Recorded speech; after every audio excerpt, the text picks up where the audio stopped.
Hey everybody, welcome to another episode of Random Chatter. I'm here with Tim and without Lou, so as is network policy, anything that happens in tonight's episode that does not go as it should, automatically Lou's fault. Sorry, Lou. But, Tim, how are you doing tonight? But also in accordance with network policy, there is at least one bald guy present in a show. That is true. That is true. It's rough on the nights when neither of you are here and I have to put on a bald cap. Because it does not. We all have to make sacrifices. That is very true. We all have to make sacrifices. Yeah. So how are you doing, Tim? I'm doing well. It's actually unfortunate that Lou couldn't be with us. The big problem tonight was that he did not have the right colored shirt, so we kicked him out. Yeah. Sorry, Lou. Now, to be fair, that's how it goes. I do not have the right design logo on my shirt. So true. If we didn't need the video production side of things, I might not even be here. I'd get kicked out. What are you sporting there, Tim? What do you got? I am wearing a Force Chatter. Force Chatter. T-shirt. All right. Our Star Wars podcast. Indeed. Yeah. So if you want to get a cool looking Force Chatter t-shirt like Tim has, it doesn't have to be blue either. We've got green and red and black and gray and white, all the different colors in the selection of t-shirts they have there. I'm not sure exactly how many there are, but there are many. There are many different colors and textures, sweatshirts, hoodies, t-shirts, long sleeve t-shirts, etc. If you go to store.randomchatter.com, you can either get one like the Force Chatter logo or our I'm trying to point here on the camera. There we go. The Random Chatter logo down there in the corner, or various other shows on the Random Chatter podcast network. And that goes toward helping support the network. There you go. You're learning this stuff. Now, what you have to learn to do, Tim, though, normally the cameras are set up that you're looking to your right. Today you have to look toward your left. Yeah. It's a little rough because that's not where your screen is it? I know you're screwing me up. It's everybody's got to have a skill. That's mine.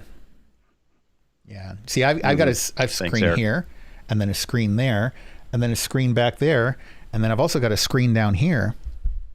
None of them have anything interesting on them, but they're there if I don't know, need to play video games or something while. Yeah. While I talk endlessly. While you pontificate. Yeah. While you promulgate to the masses the various things that you have been watching over the last week. Because, spoiler alert, I got almost nothing. My son's been visiting, and we have been binging stuff like mad. I think we mentioned previously that we binged all 3 seasons of Stranger Things. I don't know if I mentioned that or not. I don't remember when we last recorded. Okay, then. Well, in that case. It was a few weeks ago. So we did. We got through all 3 seasons of Stranger Things. He is obsessed. And I think it was the Dungeons and Dragons tie-in that kind of hooked him and made him interested in it. Yeah, so there was that. We got through that, and then he wanted to catch up on Doctor Who, and he'd seen a little bit of the Matt Smith stuff the last visit. So today we watched all the way through to the final Matt Smith episode. And then we're gonna go back and do the David Tennant stuff. I did that out of order because I wasn't sure. I've tried to hook him on things before, and he hasn't quite gotten it. Star Wars, it took an eternity to get him hooked on Star Wars. And so Doctor Who, I thought about it, and I thought the first episode, he's not going to care about the Christopher Eccleston stuff. Just isn't. The production quality was lower because they didn't have the budget back then. The writing was different, etc. So I knew it was either David Tennant or Matt Smith. But the David Tennant first episode, I don't think was as good a hook as the Matt Smith first episode. I think if you're bringing someone into Doctor Who, that first episode with Matt Smith is the strongest introduction point, even if it would be better chronologically to start them with David Tennant. If you got someone who you're not sure you're going to succeed in hooking, the Matt Smith one is the better way to go. And that was the case with my son. He loves Matt Smith. We're going to go back and do David Tennant. I have to say, every time there's a going away episode for one of the Doctors, it's kind of heartbreaking. I don't know if you've watched. Oh, it absolutely you watched is, Doctor Who yeah. then, right? Yeah. Oh yeah. I mean, It was rough. You get attached to them. Yeah. And it's, and especially when you don't know, who the next Doctor is going to be. And of course, like everything that BBC does, you're waiting like 3 years for the next one. And yeah, it can be rough. But the cool thing is with it is that you still do get a new Doctor. True. For pretty much anything that they would produce in the US. Oh, our lead actor is gone. Okay, bye-bye. See you later. End of the entire series. Yeah. It's gone. Yeah, that's true. At least we do get that. Now I have to say I have not been as impressed with the last 2 Doctors. The previous one, it took me a while to kind of warm up to. And then it went back downhill again. And then this most recent one, I'm still kind of waiting for them to find their footage, I guess, to find their feet. I'm not. The companions aren't helping either. I don't know what it is about this recent series. I think the writing just isn't hooking me like it used to. But anyway, both the David Tennant and the Matt Smith goodbye episodes are hard. The Matt Smith one specifically, there's some moments that just kind of like resonate with me specifically on like kind of a life perspective. That was a little rough to get through, but I'm happy to go back and watch the David Tennant stuff. It's been a while, but I don't really have anything else to really cover for reviews this week. I tried starting the Food That Made America. My son was a little bit interested in that for 20 minutes and then thought it drug on for too long. We watched I gotta say with that. Like, I'm impressed that your son latches on to Doctor Who episodes because they're long episodes. Most episodes are not highly actiony. There's a lot of exposition. There's a lot of cerebral stuff to them. Yeah. A lot of cross-referential types of things. That's pretty impressive that he's into that. Oh yeah, so, and he was asking complex questions. Kudos to him on that, and good. Well, parenting. Thank you. I didn't succeed with the Star Wars stuff right away, but we got the Doctor Who. We've got a few other franchises we got to work on. I don't know that Star Trek's going to work. We'll check to see on Firefly maybe later on, but hey, we got Doctor Who out of the way, and he is a Transformers fan. And he discovered G.I. Joe really for the first time. I showed him the Snake Eyes trailer for the Snake Eyes movie coming up, which looks good, I think, coming out in a couple weeks. And he didn't know who Snake Eyes was. Yeah, new trailer dropped recently. It was this new trailer hooked me far more than the earlier ones did, which was also the case for Shang-Chi. Which was another trailer that dropped very recently for kind of like a martial artsy sort of action film that looked really good. We can talk about that in a little bit too, I guess. And so he didn't know that much about G.I. Joe or Snake Eyes or anything. So I showed him a little short that came from like a Japanese produced anime hour-long feature movie, and he liked that. So I showed him the old school stuff. And right out of the gate, why do you have a single person piloted aircraft with a wolf in it with you? Why does the guy flying the one next to you have a parrot in the cockpit with him? Why are the two people sneaking into the secret Cobra base and disguising themselves as Cobra military troops wearing A, a face mask, B, a wolf, and C, a parrot? Another point, they're infiltrating a military installation. Snake Eyes does the thing where he rolls under the truck and latches onto the bottom, and it drives through the gate and it rolls away, and he scales up the side of the building. He's on the roof. Then he gets Scarlet, launches into the air with a jetpack at night, lighting up the air, flies to the same roof that Snake Eyes is on, lands, and sits there and waits. Nobody says a thing or does a thing. In the meantime, Stalker, on the very, very cool motorcycle, and I forget what the name of the motorcycle is, with the sidecar with a big old Gatling gun on the front. Yeah. Yeah. Uses the gun to destroy the main gate, drives through the gate, destroys a bunch of other stuff, and then leaps up into the air, jumps off the motorcycle onto the building. The motorcycle lands and crashes into some other stuff and blows up. Now, keep in mind, though, here's the kicker about that part. This is a U.S. military installation where they're just testing the security. They're just seeing if they can penetrate that. So in the meantime, you've got live rounds being fired at military troops by military troops, all kinds of destruction of military property on both sides. And then from that point where they're all three on the roof, they all they do is they just sneak in through this trapdoor and they're in the building and it's like, okay, we win. It's like, wait a minute. Why couldn't Snake Eyes have just done that like 20 minutes ago? Why did you also need to have like a big fireworks explosion thing outside?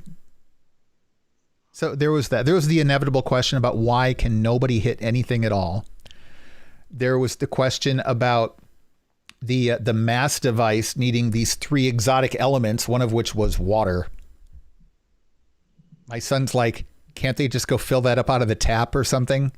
I'm like, well, no, because it's like water from really deep in the ocean. Okay, so just go in the ocean, swim down, get some. I'm like, yeah, but it's like a little bit deeper in the ocean. He's just looking at me like, come on, give it up. It was bad. I gotta say, he is far more observant and questioning of this stuff than I was when I was a kid.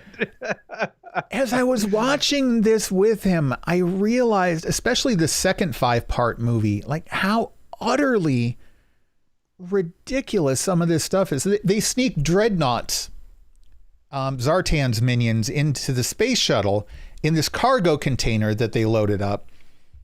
And I guess it's airtight or something.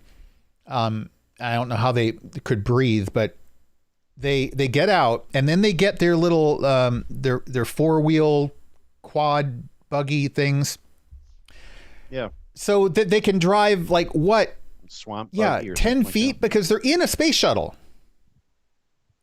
I don't know if you've seen a space shuttle. I got the Dulles Air and Space Museum Annex right down the street here. They're not that big, Tim. You don't need like a motorcycle to drive down the length of it. You don't need 3 of them. True. To drive down the interior of it.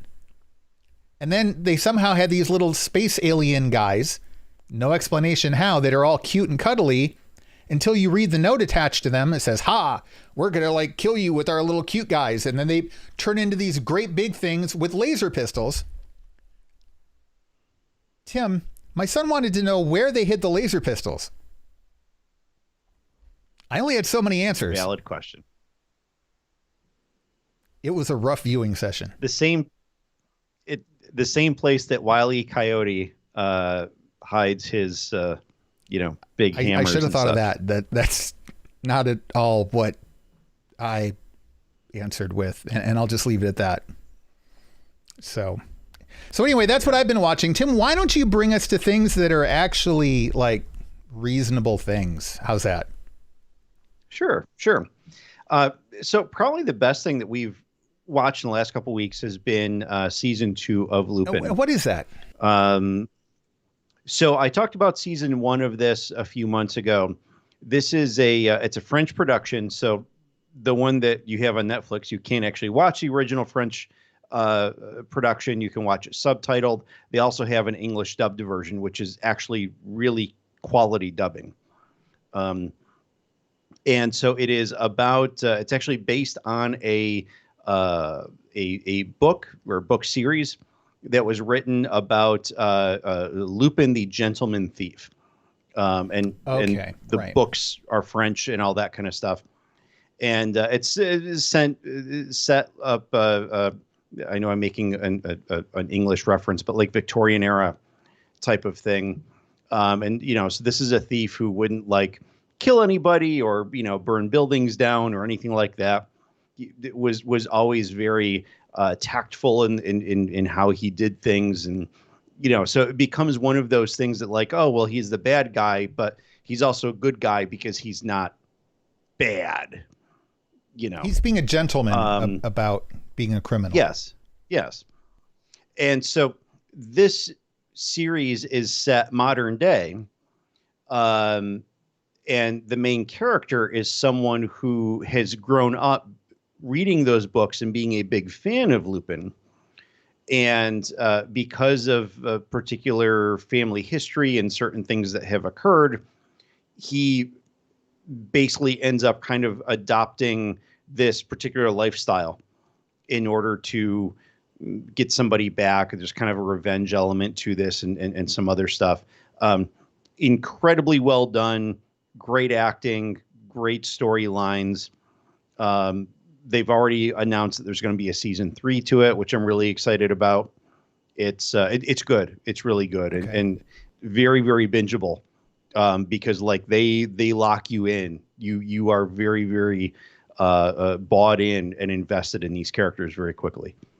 So right. Really, you well said that's done. on Netflix? Yes, yeah, that's on Netflix. Let's see, last night I think, yesterday sometime, watched Wolfgang on Disney Plus. So this is a documentary. It's less than 2 hours long on Wolfgang Puck. So for anyone who happens to be a foodie, folks know I've mentioned before, I am very big foodie. I'm into a lot of these different chefs and stuff. Really fantastic documentary. He is in it. Wolfgang Puck is in it. He gives a lot of commentary. They show some historical film of him working in kitchens and doing other things, then also stuff that was very clearly filmed for this. A lot of different interviews with family members and people who he's worked with in the past and that kind of stuff. And basically how he came to fame. I mean, he grew up poor as an abused child in Austria and became really the first major celebrity chef. At one point, I think they said he owned something like 64 restaurants or something like that. Yeah. Yeah. Like crazy. So really, really good. Told a great story about him. Really enjoyed it. Last night we watched Chaos Walking. This is, we got this on pay-per-view. This is a movie with Tom Holland, Daisy Ridley, Mads Mikkelsen is in it. It's good. It's interesting. The concept behind this, and it's not a spoiler because they throw this at you within the first couple minutes, is that so they are it's a settlement on another planet, and basically they can not only hear what each other think, but sometimes they can see what the other people are thinking. There's like this kind of aura which will, kind of goes around their heads a little bit, and they can hear other people's thoughts out loud. And this is everyone in the settlement. So it's kind of crazy. And they call it the noise because it is constantly there. Some people are better at hiding it. Other people are also very good at manifesting their thoughts into would-be physical things, which aren't physical, but they seem to be. They're that substantive that they seem to be like actual physical manifestations. Very, very interesting. And then Daisy Ridley is someone from a space exploratory mission, which is going to this settlement, which they haven't heard from in decades.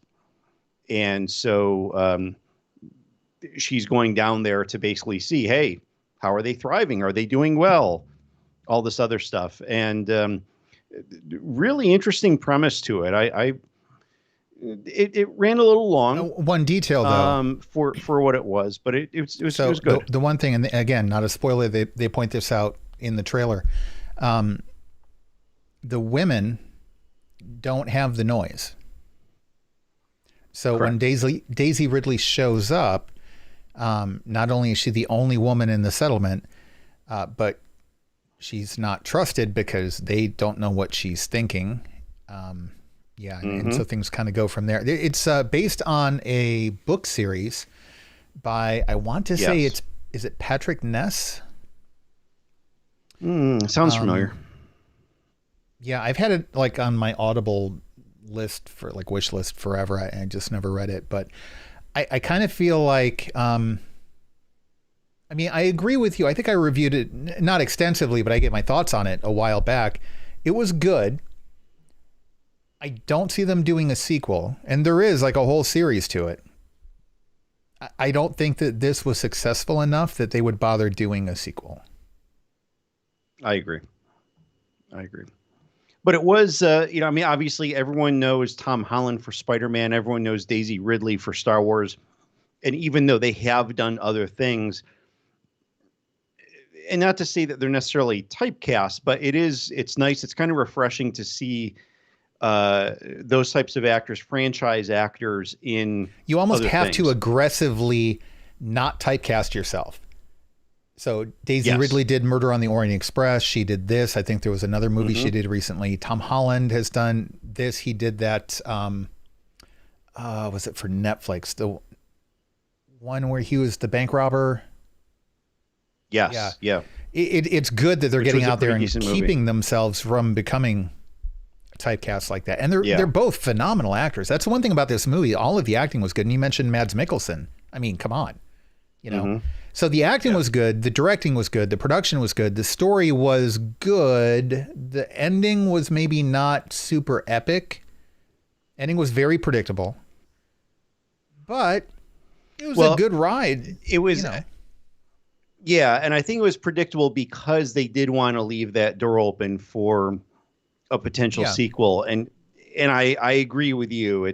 I don't think that it really was received well enough to warrant a sequel. And again, not that it's a bad movie and not that it was received poorly. It just wasn't received big. I don't know that they got their return on their investment that they were looking for which they would feel justified in releasing a sequel that would not bring in as much again. And then the third one, which would bring even less in, because typically. Yeah.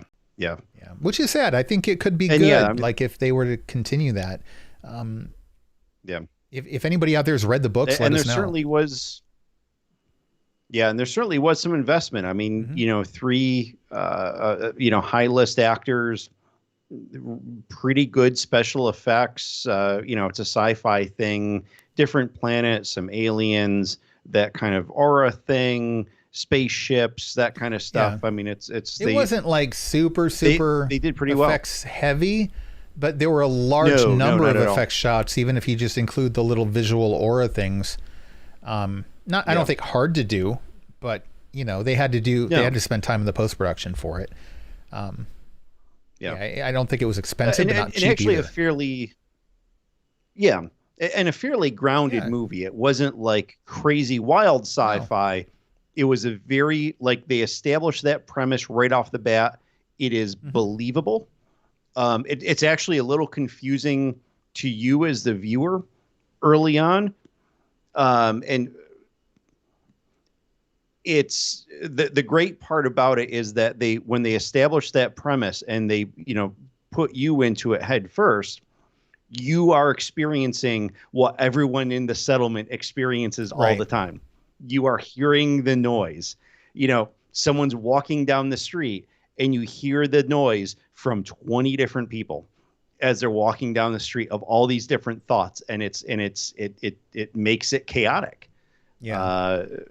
Hence the title. Thus, chaos in the word. Yeah. It was good though.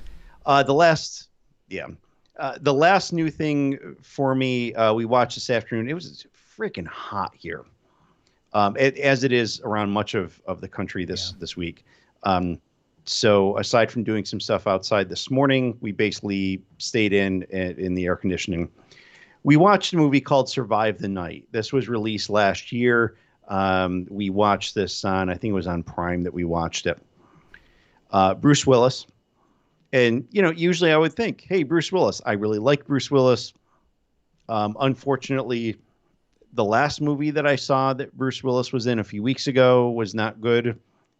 This movie is insanely freaking tedious. Yeah. It's not a horror movie, but it's like a B-level cheap horror movie where it's like, if you run faster, you get away from the axe murderer. Or stop going into the room where you know the axe murderer is. Or just freaking leave. If you just leave, you'll be fine. Stop coming back. Like, wow. And it just like kept it was like a dog chasing its tail for however long this movie was. Like, it was the same thing over and over again. It's a home invasion style of movie, and there was just ridiculousness. I mean, it was supposed to be very, very serious. So trust me, this was not intended to be a comedy. This was supposed to be a very serious, deep movie, and execution of this was really, really poor. It was bad. Don't watch it. I got to say, I don't think I've seen a Bruce Willis movie since the hearing any of the stories from Kevin Smith about working with Bruce Willis, who's been very direct about the stories. And then other people have come forth and kind of said, yeah, he's not wrong. Maybe haven't gone off quite as long about it as Kevin Smith has, but and then like I can kind of see it. And I can kind of see it in a lot of the projects he's done over the more recent years, that it's just kind of, shows up once his paycheck goes home. Yep. Yeah. And I got to say, there has probably been a lot of evolution to him, that like the first couple of Die Hard movies, I'm sure he was totally all in 100%. But it's like once that ball kind of kept rolling and he got more and more stardom, I think he probably ended up getting quite a sense of entitlement, and that's it what seems happens to be. So, all right. Anything else? Not really. I mean, just stuff that we've watched again, and ongoing things. Loki Bad and all that Batch. good stuff. So yeah. All right. Yeah. Cool. Well, I guess in that case, that's going to do it for this review show for Random Chatter. If you're watching us live, tune in a few more minutes. We're going to be doing our lightning round of news items from the past week. Otherwise, tune in next Sunday night at about maybe 8:30 p.m. Eastern time. We do Force Chatter, then Random Chatter, and then we do Movie Chatter on Tuesday nights. So tune in for that. And that's going to do it for this episode. So let us know what you've been watching recently. And if there's something that you would like to hear us review, let us know. You can email us at randomchatter@randomchatter.com, or you can find us in the Escape Hatch Discord server. Go to randomchatter.com/escapehatch, and that'll get you an invite link. That is going to do it. So